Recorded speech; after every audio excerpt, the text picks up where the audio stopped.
সমসাময়িক আন্তর্জাতিক বিষয় নিয়ে আলোচনা করতে এই মুহূর্তে আমাদের সঙ্গে যোগ দিয়েছেন নয়া দিগন্তের নির্বাহী সম্পাদক মাসুমুর রহমান খলিলি। জনাব মাসুমুর রহমান খলিলি, আপনাকে স্বাগত জানাচ্ছি ইন্ডিপেন্ডেন্ট টেলিভিশনে।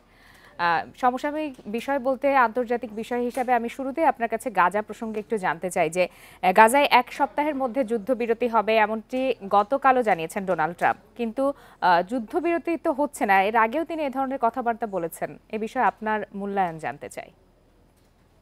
প্রথম কথা হচ্ছে ডোনাল্ড ট্রাম্প আন্তরিকভাবে হয়তো চাচ্ছেন গাজায় একটা যুদ্ধবিরতি হোক, কিন্তু গাজায় যুদ্ধবিরতি ততক্ষণ পর্যন্ত হবে না যদি নেতানিয়াহু এটা না চায়।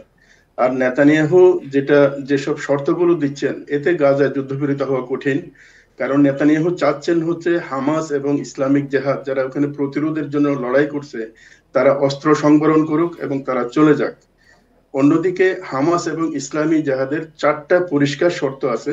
সেটা হচ্ছে যুদ্ধ স্থায়ীভাবে বন্ধ করতে হবে, যেখানে নেতানিয়াহু চান হচ্ছে 60 দিনের জন্য বন্ধ। আর সেকেন্ড ইয়েটা হচ্ছে কি, ইসরায়েলের পূর্ণ প্রত্যাহার কামনা করে ইসলামিক জেহাদ এবং হামাস, কিন্তু নেতানিয়াহু সেটাতে রাজি হচ্ছে না।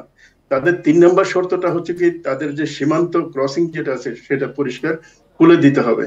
আর ফোর্থ শর্তটা হচ্ছে গাজা পুনর্গঠনের জন্য কাজ করতে হবে।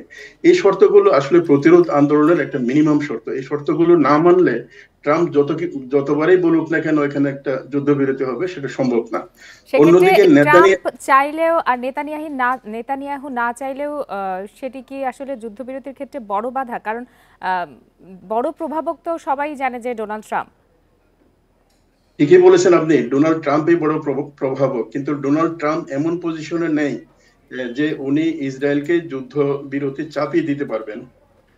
এটার কারণটা হচ্ছে কি, আসলে আমেরিকাতে একটা বিশাল আইপ্যাক লবি আছে, ইসরায়েলি লবি আছে, যাদের সমর্থনের উপর নির্ভর করে হচ্ছে ট্রাম্পের ক্ষমতায় থাকা না থাকা অথবা নির্বাচনে ভালো করা খারাপ করা তার দলের।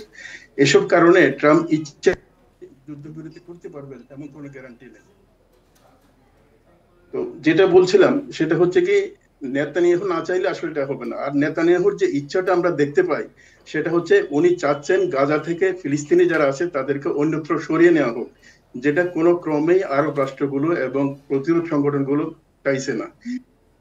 যদি সরে না আসে কোনোভাবেই, কিন্তু এটা এই এজেন্ডা থেকে সরে না আসলে কোনোভাবে এখানে যুদ্ধবিরতি সম্ভব হবে না। জি, আপনার কাছে একটু জানতে চাই যে গত কয়েকদিনে নিশ্চয়ই আপনি লক্ষ্য করেছেন আন্তর্জাতিক গণমাধ্যমগুলোতে বারবার উঠে এসেছে যে ত্রাণ নিতে গিয়ে গাজাতে অনেকেই প্রাণ হারাচ্ছেন, এবং গতকাল আমরা দেখেছি যে পানি নিতে গিয়েও প্রাণ হারিয়েছেন। এই যে যুদ্ধবিরতির আলোচনা চলছে তার মধ্যে এই ধরনের নৃশংসতা, এটিকে কিভাবে দেখছেন আপনি? এই নৃশংসতার মূল কারণটা হচ্ছে আসলে নেতানিয়াহু চাইছেন যাতে গাজা একটা জনশূন্য একটা ভূমি হয়, যেখানে কোনো ফিলিস্তিনি থাকবে না। এই পর্যন্ত শুধুমাত্র ত্রাণ নিতে যে 650-র কাছাকাছি ফিলিস্তিনি মারা গেছে, এবং এই নির্মমতাগুলি কিন্তু কন্টিনিউ করা হচ্ছে। এমনকি ইসরায়েলি সৈনিক যারা আছে তারাও কিন্তু এই নির্মমতাকে নিতে পারছে না। গত 10 দিনে 3জন ইসরায়েলি সৈন্য আত্মহত্যা করেছে আপনার গাজাতে। কিন্তু ইসরায়েল অথবা নেতানিয়াহু এই বিষয়টাকে আসলে পুরোপুরি গ্রহণ করছে না। যতক্ষণ পর্যন্ত তারা বিষয়টা রিয়েলাইজ না করবে যে গাজায় কোনোভাবেই ফিলিস্তিনিদের উৎখাত করে শান্তি প্রতিষ্ঠা করা সম্ভব হবে না, ততক্ষণ পর্যন্ত শান্তি আসবে না। জি, আপনার কাছে এবারে একটু ইরান প্রসঙ্গে জানতে চাই যে তেহরানের পারমাণবিক কর্মসূচির উপর জাতিসংঘের নিষেধাজ্ঞা পুনর্বহালের পদক্ষেপ যদি নেওয়া হয় সেক্ষেত্রে পাল্টা প্রতিক্রিয়া জানানোর হুঁশিয়ারি দিয়েছে ইরান। সেই ক্ষেত্রে ইরানের পাল্টা প্রতিক্রিয়া কি হতে পারে বলে আপনি ধারণা করছেন? আমার ধারণা হচ্ছে ইরানের পাল্টা প্রতিক্রিয়া দুইটা হতে পারে। প্রথমত, তারা আন্তর্জাতিক পরমাণু সংস্থার সাথে যে সহযোগিতা সেটা তো স্থগিত করা হয়েছে, এটা হচ্ছে পুরোপুরি বন্ধ করে দিতে পারে। আর এই সহযোগিতা বন্ধ করার মানে হচ্ছে কি, তারা পরমাণু অস্ত্র অর্থাৎ অ্যাটমিক ওয়ারহেড তৈরির দিকে যেতে পারে।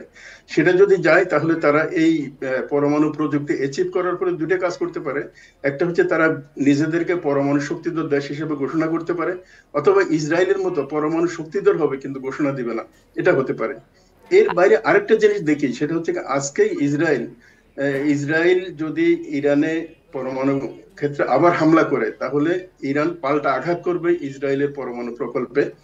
এটার একটা মানে কল্পিত ভিডিও তারা তৈরি করছে। তাতে দেখা যাচ্ছে যদি ইসরায়েল ইরানি পরমাণু ক্ষেত্রে আবার হামলা করে তাহলে তারা ইসরায়েলের যে পরমাণু ক্ষেত্রগুলো আছে এগুলো তারা ম্যাপ প্রদর্শন করছে এবং ওখানে হামলা করতে পারে। এটা একটা ডিজাস্টারাস যুদ্ধের দিকে যাবে। তো যদি বিশ্ব নেতৃবৃন্দ এটার ব্যাপারে সতর্ক না হয় তাহলে তো একটা ভয়ঙ্কর পরিণতির দিকে যেতে পারে।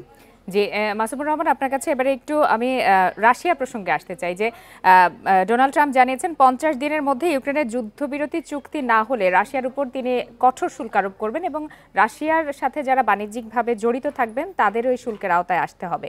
এই বিষয়টিকে আপনি কিভাবে দেখছেন? আসলে ট্রাম্প এই ঘোষণা দেওয়ার সাথে সাথে রাশিয়ার একটা পাল্টা প্রতিক্রিয়াও আছে। সেটা তারা বলতে চাইছে যে ট্রাম্প যতই হুমকি দিক না কেন এটাকে রাশিয়া তেমন আমলে নিতে চায় না। আর এর মধ্যে পুতিন একটা জিনিস ঘোষণা করছেন, সেটা হচ্ছে রাশিয়ার যে বৈদেশিক বাণিজ্য তার 90% হয় রুবেল, না হলে ব্রিক্স সদস্যভুক্ত যেসব দেশ তাদের মুদ্রা দিয়ে হয়। এখন ট্রাম্প যদি আরো নিষেধাজ্ঞা দেয় তাহলে রাশিয়ার উপর খুব বড় কোনো প্রভাব পড়বে বলে মনে হয় না। এটা হচ্ছে এক। আর দ্বিতীয়ত হচ্ছে ইউক্রেনকে অস্ত্র সরবরাহ করতে পারে। অস্ত্র সরবরাহ আমেরিকা বরাবরই করে আসছে, হয়তো এই সরবরাহটা আর একটু বাড়িয়ে দিতে পারে, কিন্তু এটা বাস্তব পরিস্থিতির বড় কোনো পরিবর্তন করবে বলে মনে হয় না। এখানে আসলে একটা মানে আলোচনা এবং সংলাপের মাধ্যমেই দু দেশের মধ্যে শান্তি প্রতিষ্ঠা সম্ভব। এটা হুমকি দিয়ে কোনোভাবেই সম্ভব না, কারণ রাশিয়ার অবস্থা এমন না যে আমেরিকা হুমকি দিলেই তারা দমে যাবে অথবা ইউক্রেন থেকে তারা সৈন্য প্রত্যাহার করে নেবে। জি, জনাব মাসুমুর রহমান খলিলি, আপনাকে অসংখ্য ধন্যবাদ আপনার বিশ্লেষণগুলো আমাদেরকে তুলে ধরার জন্য।